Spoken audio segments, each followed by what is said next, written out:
Sometimes I pinch myself. I look at the beautiful buildings the Crown Group has built and I say, how did we do this? How did I do this? How did the boy from Borneo come this far? Growing up in Kalimantan, we had a very basic life. We lived by candlelight at night. Our house was on top of the water. I remember that drinking Coca-Cola was a luxury. It was that basic, but yet beautiful. At high school, I struggled. I failed year 11.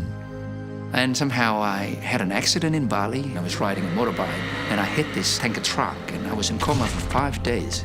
I discovered a sense of purpose in my life. Then I was put together in a class. The top 1 to 5 were in that class. The change of that friendship, the change that the way they look at things completely changed my life from there on. So I did really, really well. And then it just unlocks everything that I need to discover. Dad, he kind of see that there's got to be a better future in a more advanced country like Sydney and Australia. So he did send us to study here, and the same journey started again. It was just a difficult place, cultural barrier, not understanding, and people said good day, and kind of what was that, you know? And I completed Bachelor of Architecture with honors degree and was awarded as the best residential designer in New South Wales. I made a choice that I can work for myself if I do architecture. I want to design my own building and being able to build it myself and not having anybody telling me what I need to do. So I began to do job for my uncle, my auntie, my friends. My own bathroom that I forget to put waterproofing, right? It was just a complete disaster, you know. In the first 5 years, I could not make money out of the business, and I said to my dad, I don't think that I can build a business. Can I go home? He said, keep going and be patient.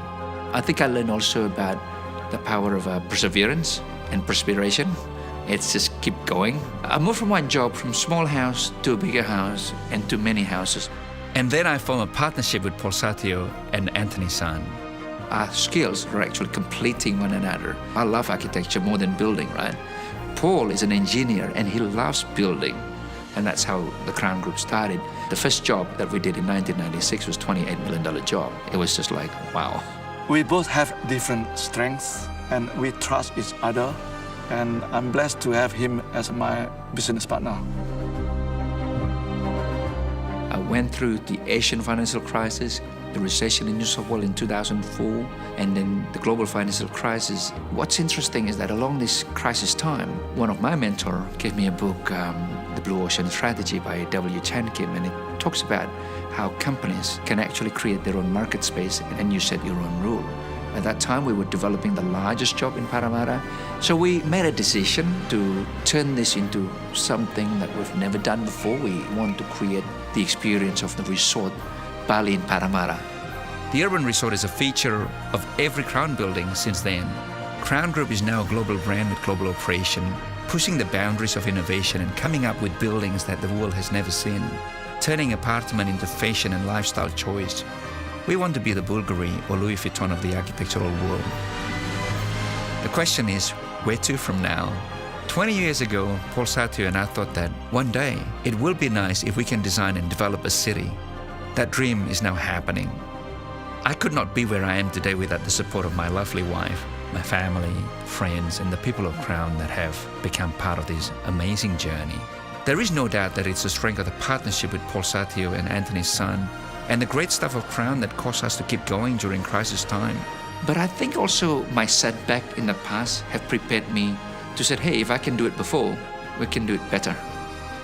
So back to the question, how did Crown Group grow to become where it is today? First, be innovative. Second, surround yourself with great people. But more importantly, with people who see greatness in you. And thirdly, never give up on your passion, because the world needs beautiful buildings.